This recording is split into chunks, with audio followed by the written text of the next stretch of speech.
തിരുവനന്തപുരം കോർപ്പറേഷനിലെ തിരഞ്ഞെടുപ്പ് പൂർത്തിയായി കഴിഞ്ഞിരിക്കുന്നു. LDF പ്രതിപക്ഷ സ്ഥാനത്തേക്ക് പോകുന്നു. CPIMൻ്റെ parliamentary party leader Shri advocate SP Deepak നമ്മോടൊപ്പം ചേരുകയാണ്. എന്താണ് പാർട്ടിക്ക് ഇവിടെ പറ്റിയത്? വലിയ തരത്തിൽ വിജയം പ്രതീക്ഷിച്ചിരുന്നു. 40 വർഷമായി പാർട്ടിക്കൊപ്പമുണ്ടായിരുന്നതാണ് തിരുവനന്തപുരം കോർപ്പറേഷൻ. എന്താണ് പാർട്ടിക്ക് സംഭവിച്ചത്? അപ്രതീക്ഷിതമായിട്ടുള്ളൊരു പരാജയമാണ് നമുക്കിവിടെ ഈ നഗരസഭയ്ക്കകത്ത് ഇപ്പോൾ നിലവിൽ LDFന് നേരിടേണ്ടി വന്നത്. അപ്പോൾ അതിൽ വളരെ തുച്ഛമായിട്ടുള്ള ഒരു 100 വോട്ടിൻ്റെ താഴെ മാത്രമുള്ള ഏകദേശം ഒരു 10-15 വാർഡുകൾ നമ്മുടെ തോൽക്കുന്ന ഒരു സ്ഥിതി വന്നു.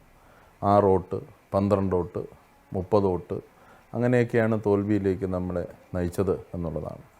പലയിടത്തും ഈ പറയുന്നത് പോലെ തന്നെ നമ്മൾ ജയിക്കുമെന്നുള്ള ഒരു ആത്മവിശ്വാസം കൂടിയതും, അതുപോലെ തന്നെ ഈ പറയുന്നത് പോലെ തന്നെ പല സ്ഥലങ്ങളിലും ഈ കഴിഞ്ഞ കാലങ്ങളിൽ നിന്ന് വ്യത്യസ്തമായിട്ട് തികച്ചും വർഗീയമായിട്ടാണ് ഈ തെരഞ്ഞെടുപ്പിനെ പ്രത്യേകിച്ച് BJP നയിച്ചത് എന്നുള്ളതാണ്.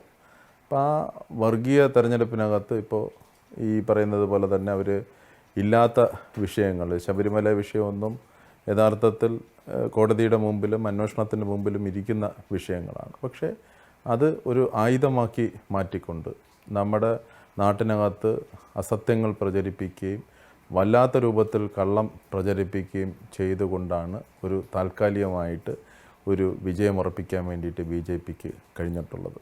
പൂർണ്ണമായിട്ട് ഹിന്ദു വികാരം ഇളക്കി വിട്ടുകൊണ്ട് നമ്മുടെ മതനിരപേക്ഷതയും അതുപോലെ തന്നെ നമ്മുടെ ഭരണഘടനയും ഒക്കെ തന്നെ ഈ പറയുന്ന എല്ലാ അർത്ഥത്തിലും അട്ടിമറിക്കുന്ന രൂപത്തിലേക്കുള്ള ഒരു പ്രചരണ പ്രവർത്തനങ്ങളാണ് അവർ നടത്തിയത്. അതുകൊണ്ട് താൽക്കാലികമായിട്ടുള്ളൊരു വർഗീയ അടിസ്ഥാനത്തിൽ ഈ തെരഞ്ഞെടുപ്പിനെ അവർക്ക് ചെറിയ ഒരു മുൻതൂക്കം ഉണ്ടാക്കാൻ വേണ്ടിയിട്ട് കഴിഞ്ഞിട്ടുണ്ട് എന്നുള്ളതാണ്.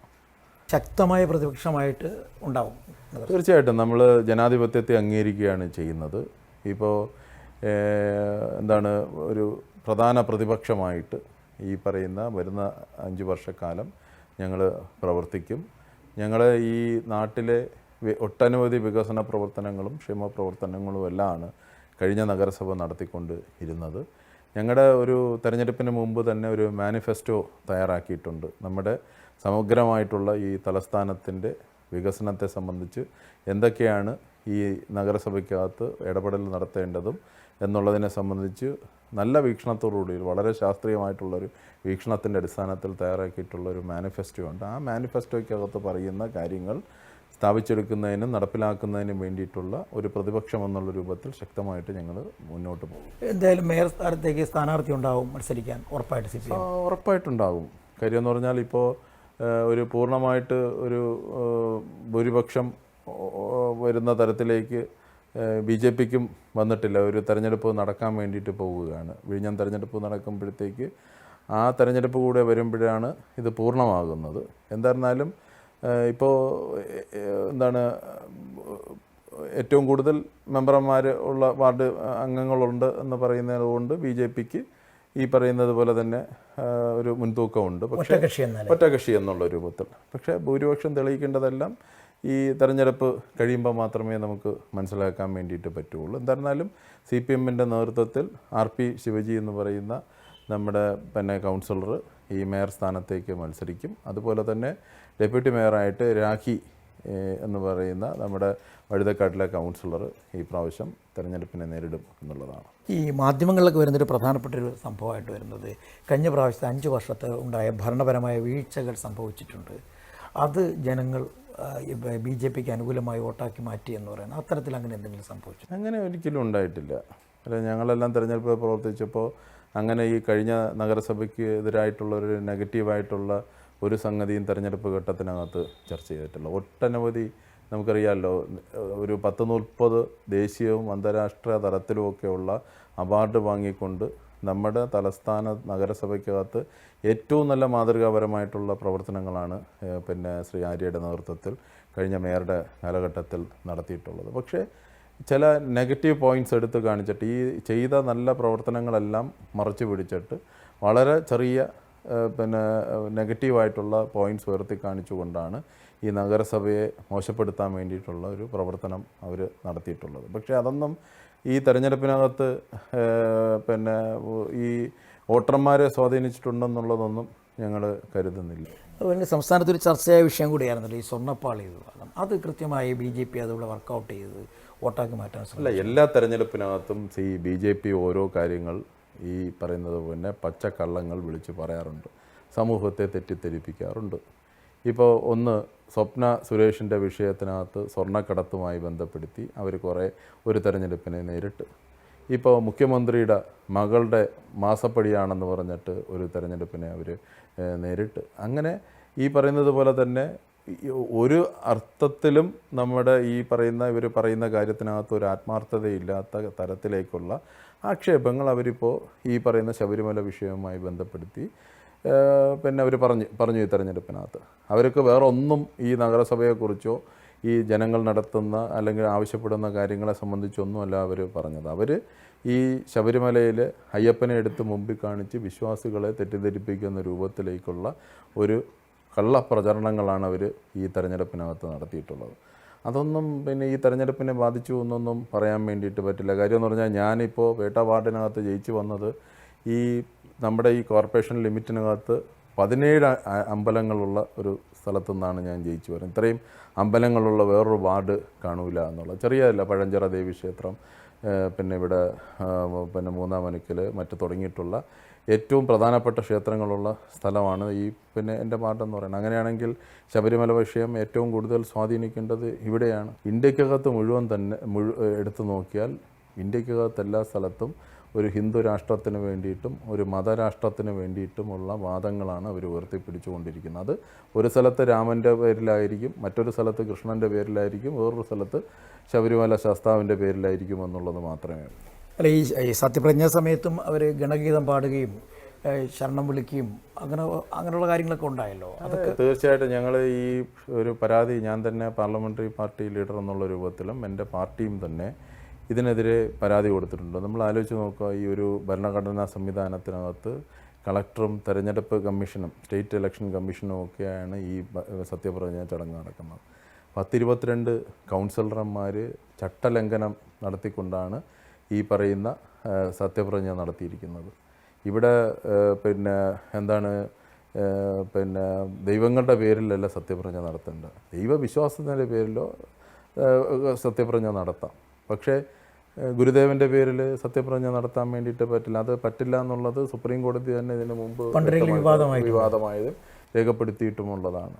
ആറ്റുകാലമ്മയുടെ പേരിൽ നടത്തിയിട്ടുണ്ട്, ശാസ്താവിൻ്റെ പേരിൽ നടത്തിയിട്ടുണ്ട്.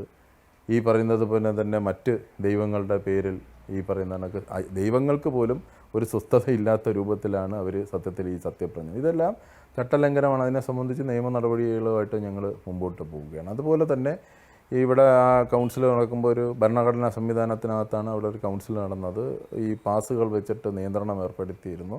കൗൺസിലർമാരും അവരുടെ ഫാമിലിയൊക്കെ വരുന്നതിന് വേണ്ടിയിട്ടുള്ള പാസ് അവിടെ കൊടുത്തിരുന്നു. പക്ഷേ ഇതെല്ലാം തെറ്റിത്തെറിപ്പിച്ചുകൊണ്ട് ഈ പറയുന്നത് പോലെ തന്നെ കുറേ ആളുകൾ ഹാളിനകത്തേക്ക് വരികയും ഈ നടപടിക്രമങ്ങൾ നടക്കുന്നതിൻ്റെ കൂട്ടത്തിൽ തന്നെ അവർ തിരഞ്ഞെടുക്കപ്പെട്ട RSS ശാഖയിൽ നിന്ന് തീരുമാനിച്ച് വന്നിട്ടുള്ള RSS വോളണ്ടിയർമാരായിട്ടുള്ള ആളുകൾ ഗണഗീതം പാടുകയും അവിടെ തികച്ചും വർഗീയമായിട്ടുള്ള അവരുടെ ആരംഭം തന്നെ ഈ പറയുന്ന രൂപത്തിൽ അവർ നാട്ടിൽ പ്രചരിപ്പിക്കുന്നത് പോലെ തന്നെ വർഗീയമായിട്ട് ഈ സത്യപ്രതിജ്ഞ ചടങ്ങ് പോലും മാറ്റി. അതിനെതിരെയും ഞങ്ങൾ പരാതി കൊടുത്തിട്ടുണ്ട്. അതിനെ സംബന്ധിച്ചുള്ള അന്വേഷണവും മറ്റു കാര്യങ്ങളും ഒക്കെ നടക്കുമെന്നുള്ളതാണ് ഞങ്ങൾ പ്രതീക്ഷിക്കുന്നത്. ഞാനൊരു കാര്യം കൂടെ, ഇപ്പോൾ BJPക്കെതിരെ ഒരു പൊതുസമ്മതൻ മത്സരരംഗത്തേക്ക് വരാൻ തീരുമാനിക്കുന്നു ഒരു പ്രതിസന്ധി ഘട്ടത്തിൽ.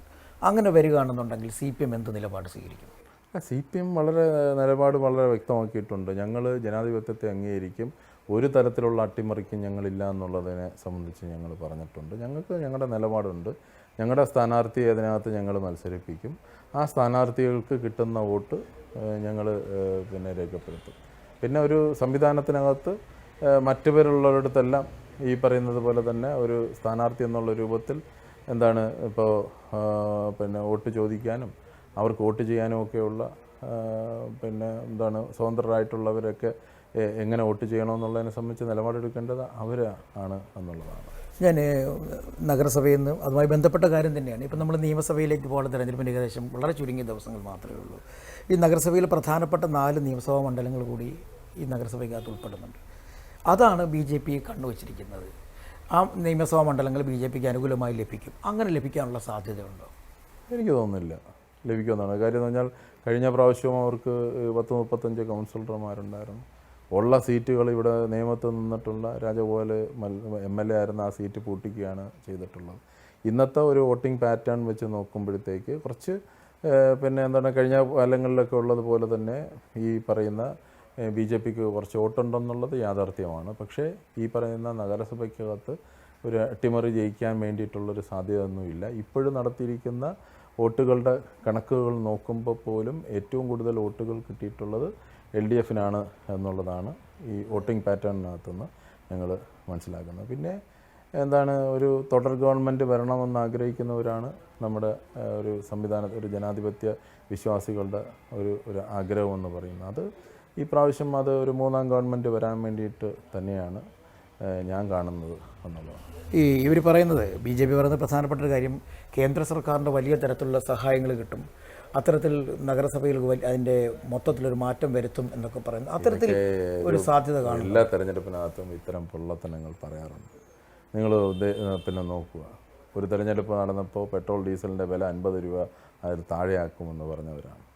ഒരു തെരഞ്ഞെടുപ്പ് നേരിട്ടപ്പോഴത്തേക്ക് ബാങ്ക് അക്കൗണ്ടുകളിലേക്ക് പണം 15 ലക്ഷം രൂപ ബാങ്ക് അക്കൗണ്ട് തുടങ്ങിയാൽ നിങ്ങൾക്ക് ക്രെഡിറ്റ് ചെയ്യുമെന്ന് പറഞ്ഞിട്ടുള്ള ഒരു സംവിധാനമാണ് ഈ BJPയുടെ സംവിധാനം എന്ന് പറയുന്നത്. അങ്ങനെ 2 കോടി ആളുകൾക്ക് ഒരു വർഷം ജോലി കൊടുക്കും, ചെറുപ്പക്കാർക്ക് ജോലി കൊടുക്കുമെന്ന് പറഞ്ഞ് ചെറുപ്പക്കാരെ തട്ടിച്ച പ്രസ്ഥാനമാണ് ഈ പ്രസ്ഥാനം എന്ന് പറയുന്നത്. ഇപ്പോൾ എന്താണ് അവർ പറഞ്ഞിരിക്കുന്ന മാനിഫെസ്റ്റോയ്ക്കകത്ത് അവരുടെ ഏറ്റവും പ്രധാനപ്പെട്ട കാര്യമായിട്ട് എടുത്ത് ഹൈലൈറ്റ് ചെയ്തിരിക്കുന്ന 2036 നടക്കാൻ പോകുന്ന ഒളിമ്പിക്സ് ഇന്ത്യയിൽ വെച്ചാകുമെന്നും, ഇന്ത്യയിൽ വെച്ച് നടക്കുമ്പോഴത്തേക്ക് കേരളത്തിനകത്ത് ഞങ്ങളുടെ തലസ്ഥാനമായിട്ടുള്ള തിരുവനന്തപുരത്തായിരിക്കും ഇതിൻ്റെ ഒളിമ്പിക്സിൻ്റെ പ്രധാന വെന്യൂ എന്നുള്ളതാണ് ഇവർ പ്രചരിപ്പിച്ചത്.